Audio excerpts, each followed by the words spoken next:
Welcome to another edition of On the Marquee. I'm John Ballantyne, and I want to thank our sponsor for this edition, Dr. John Cox and We One's Pediatrics. Today we're going to go in a little bit different direction. We're going to talk to a gentleman today who was at the Playhouse long before most of us came here to work here and did many shows here. And I'm pleased to welcome Mr. Ed Cox. Ed? Thank you for having me. How are you doing? How are you? Real good. Real good. Thanks for coming in this morning. What got you initially started at the Youngstown Playhouse? I got it in high school. We had a lot of high school productions at Ursuline, and the nun that was in charge of it, I think she liked me, so she put me in a lot of them. And also back then we had, it was everywhere, all the urban areas had singing groups. The Tops, the Haircuts, all kinds of names. And we called ours the Toffs, T-O-F-F-S. And there was 4 of us and 5 on occasion. And we sang at different gatherings, dances, what have you. And then did the shows. And I guess I just had a love for it. And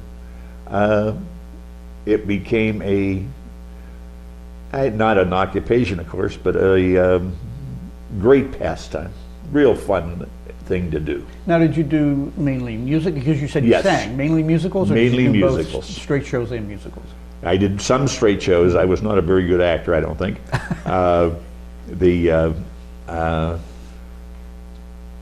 I did at Ohio State, when I went there, I did a production of Showboat. And I was Joe, the part that sings Old Man River. And they moved it downtown. The crowd was so big to see it. They moved it down to the auditorium. We had like 10,000 people. And the headline says, "All White Showboat." I think I was the last white man to sing Old Man River. You made history. Now, what years were you at the Playhouse? Oh boy, that would have been 1955, and then again I came out of the Marine Corps about 1957, 58, did some Kenley at the same time, which was a summer production in Warren, and then went to college from there, down to Ohio State. Okay. Now, whenever you do a lot of shows, whether it be at Kenley, whether it be at the Playhouse, but I'm referring specifically to the Playhouse, you've got a lot of great memories. Yes. Are there any shows that stick out as being your favorites? And here, I mean, I really am fascinated by the quality here. And I always have been. I mean, we have in this town, for whatever reason, a quality, a group of people, it keeps changing, of course, that is extraordinarily talented.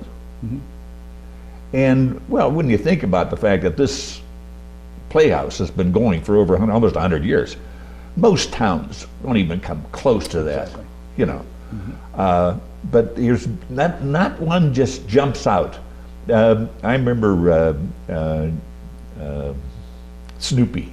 I thought that, in the last recent years, 10 years maybe, I thought that was really well done. The one just not very long ago with some local talent, Chorus Line. Okay. I thought they did a great job with that. It's a tough show. Yes, and with the dancing and the singing and all of it put together, and I thought some of the talent they had in that show was just wonderful.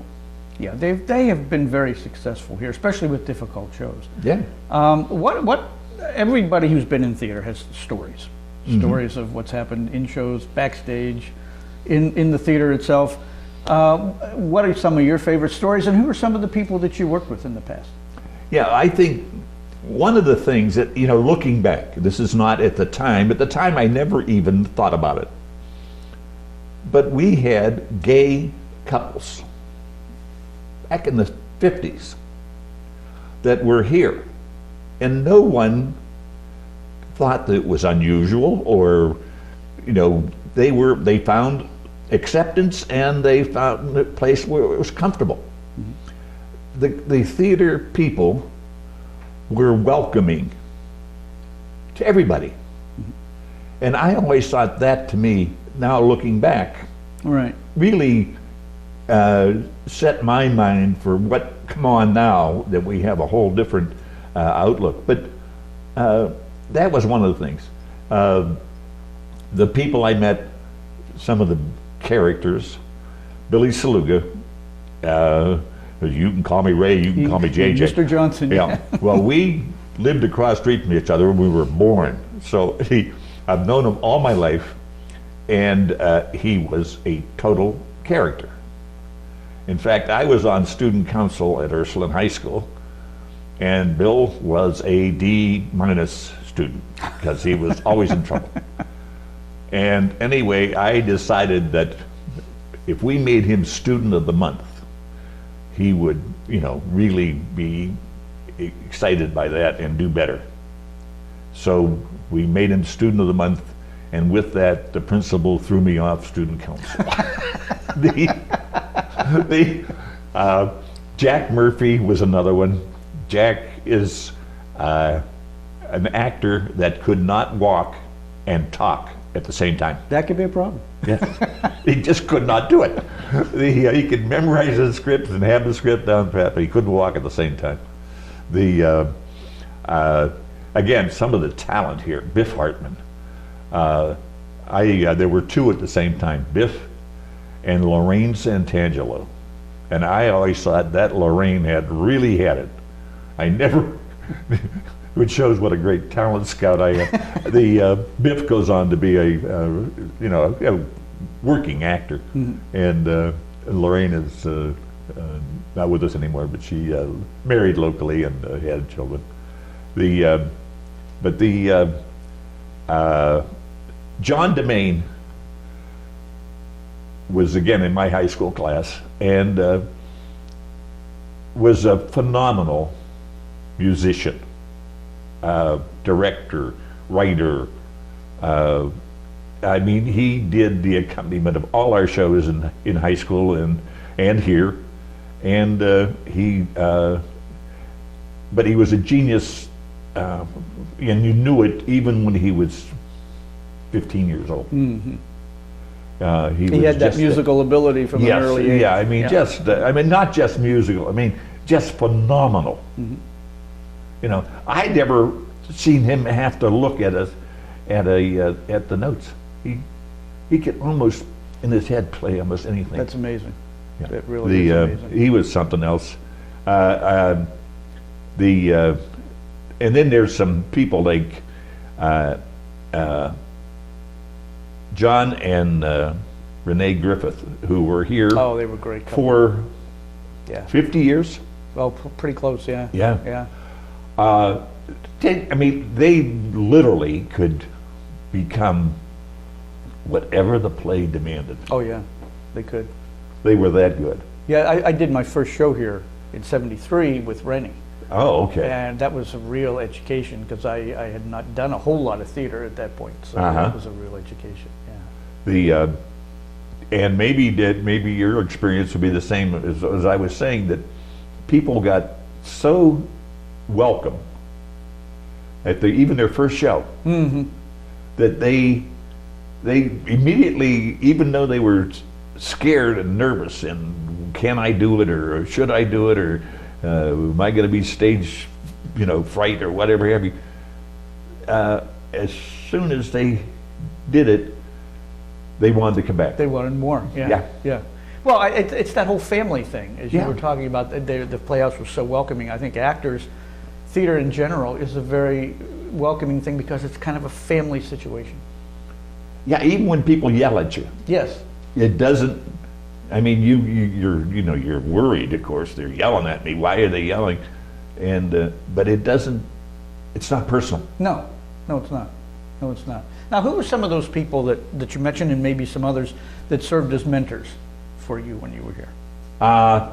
And there was one guy that he was bigger than life, and oh boy, he.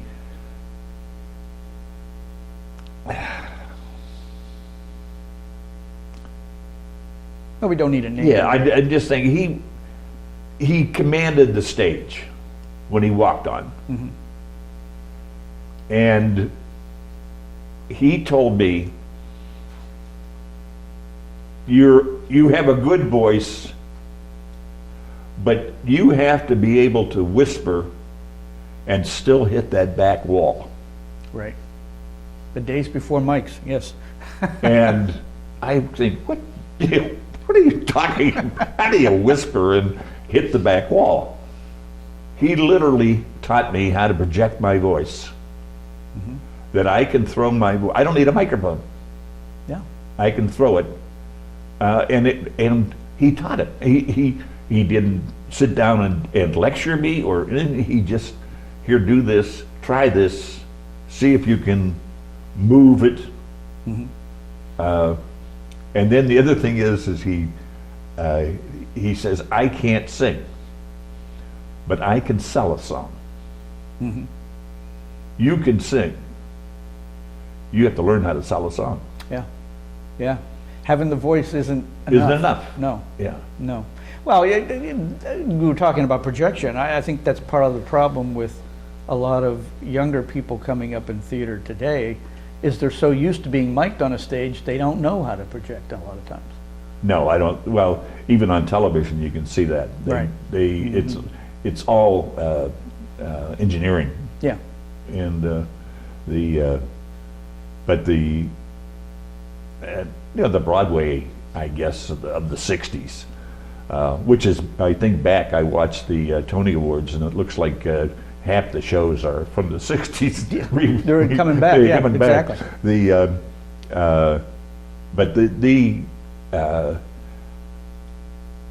theater in Youngstown is as important to Youngstown as Mill Creek Park is. Oh yeah. And people don't equate the two. Mm-hmm.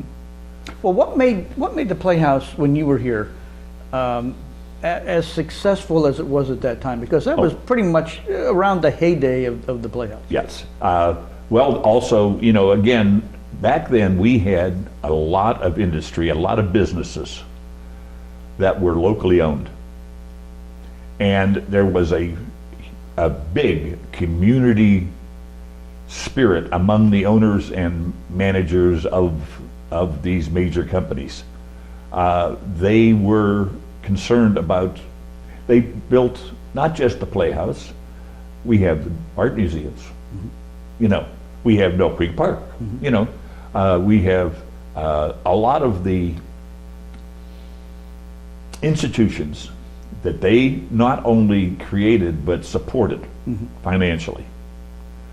I remember, I think when they started the building drive to build this building,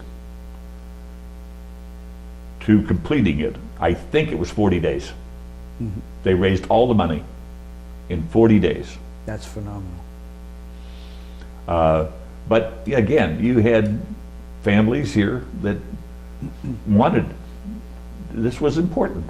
With that little Playhouse on Market Street, it was so small, it kind of outgrew it. Yeah, they only, I think the maximum audience you could have there was maybe 300, 320. Mm-hmm. And very small stage, no backstage. You had to do everything off the sides. But this became something that was important to the community. And then as the businesses closed and the 70s hit and we lost the industry, lost the steel industry and the satellites for it, and the families moved. Mm-hmm. We have more Youngstowners in Atlanta, Naples, down south, and out west, I think, than we have left here. That could be. That could be. I'll take a quick break here. I want to thank again our sponsor for this edition of On the Marquee, Dr. John Cox, your nephew, and We One's Pediatrics. This next question you've already kind of touched on it, but just have another element here. At the time you were here, you had a very active women's guild at that time. You had very influential community people serving on fundraising committees to raise money for the Playhouse. And you had phenomenal groups of numbers of people, both on stage and backstage, particularly backstage, which we have a tough time finding today. What was the reason for that abundance of participation, both on those committees and on stage? Well, I think it was the societal at the time. Back then, you got to remember, even my wife did not have to work. She stayed home and took care of the kids and volunteered. She was on the hospital guild. She was on this. She was on the library guild. That's what women, really did. They volunteered, and they really made things work because of their efforts. I always say that the ruining of public education was that we allowed women to become doctors and lawyers instead of just nurses and teachers, because they were the top students in my school and probably yours, and yet they all became teachers, and they teached our entire populace. Now, Exactly. after 76, that stopped, really. And like I said, and when you had somebody that owned a manufacturing company, hired 100 people, and he'd serve on a committee, be it a halfway house for kids that needed the home for unwed mothers, the Playhouse. I mean, that's part of their, and also the middle management of these big companies. That was part of their thing too, to make sure that their community that their business was in, their company was identified with, was a great community. Well, it was PR for yeah. them also. I mean, it was great to see a company's name on that roster of donors or fundraisers. When you participate at the Playhouse, do a number of shows, whether it be on stage, backstage, or both, and you finally walk away, what is the most important aspect of all those years you spent at the Playhouse that you take with you? I think self-confidence. You can feel that you can walk into almost any situation and feel confident that you can handle it. You got over being frightened. You were still had intimidation. You still were worried. You still had concern, but you weren't frozen by fear. It gave you a sense of accomplishment, and the applause is important. You got applause, and that really, it made you feel good. Oh, sure. And then in life, you maybe didn't get the applause anymore, but you still felt good because you handled it. You did a good job. It's a confidence builder for Yes. in many instances. I know I worked with some people here that basically have been in a shell when they came here, and you put them in a couple of shows and you see a whole different side to that person. Oh yeah. And also, like I say, I think that because you're associating with people from every age group. If you start out young, some of the people here are in my age now, in their 80s, and you're 15, and all of a sudden you're communicating, you're mixing, you found them interesting, they found you interesting, it was important. You got a community, and that stayed with you also. You learned a lot to be acceptance of anybody and everybody that may be different from what you experienced prior. You go to shows here often. Yes, almost all of them. And of course you're still in touch with what you did when you were here. How has the Playhouse changed from when you were here to today? What differences do you see? I see them struggling to stay open, struggling to pay the bills. the volunteer corps is shrinking. I don't see as many young people, and that may be because we're not putting young people shows on, I'm not sure. But and we have a lot of young talent. I go to other shows in Salem and Columbiana and Lisbon, and I see a lot of high school kids in shows there that are really good, but I don't see them here. And the university, a lot of the young people up there just don't have the time to do both. Right. That's the big thing. And if they did,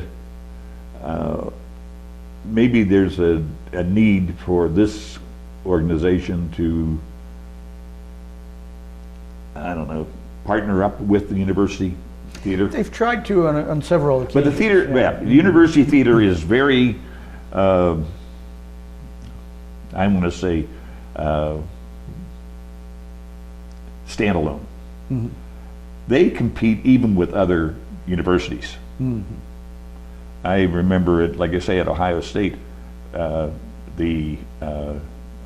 director of theater left to go to Michigan, and they were mad at him, and they were just really upset that he would go to Michigan from Ohio State, you know. But but he was a big-time producer of big musicals, and that's what the universities wanted. Right, right. Well, you touched on the education part of it. Arts funding is being cut everywhere, as it has been for years. What do you think we need to do to get kids more interested in arts in schools with those budget cuts, but still being able somehow to maintain, you get them interested early so that they can be in places like the Playhouse or Salem or wherever they want to go? Yeah, if I knew that, I could solve all problems, right? I think that children's theater, maybe if we had another building on this campus that would be just for that, almost like a after-school care place, and bring the kids in that early. And I know they do it in California. And my grandkids go to a public high school. Their productions are huge, and they also pay to be in them. I mean, I forget what my son pays for his daughter's show. $300 for her to be in the show. That's after she gets in by talent. Yeah, you know. right. They really have it out there. They have and they have every summer. Like you go to summer camp for this or summer camp for that. They have summer camp for theater. Oh, do they really? Yes. Oh, that's interesting. And this is put on by the Playhouses. San Juan Capistrano Playhouse has, I think it's 5 weeks during the summer that you can sign up for a week at a time, you know. And and it's for, I think anybody from third grade to senior in high school. Well, I have noticed some of the theaters locally, and I know, and now I'm talking locally, even up into Chagrin and Chardon and all those places, have started doing summer theater camps within the last few years. So hopefully that will be something that will grow, you know, all over the area. Yeah, because I think there's enough kids certainly to participate. Yeah, there are. We have, and again, I mean, you know, kids, they don't read newspapers or you know. And the television they watch doesn't advertise the Playhouse, that's for sure. No. So they really don't know it. Somebody has to take them by the hand and say, hey, I got to show you this. Yeah. You're going to love it. Yeah, that's true. And I mean, it's like if the first time you get the chance to take your granddaughter to a Broadway show, you know, I mean, it really is a big deal. They get hooked. Yeah. They get hooked. Okay, well, Ed, I want to thank you. I think our time's up here, but I thank you for coming in. Thank you for having me. It was interesting to talk with you, and thank you very much for joining us for On the Marquee, and we will see you the next time. Bye-bye.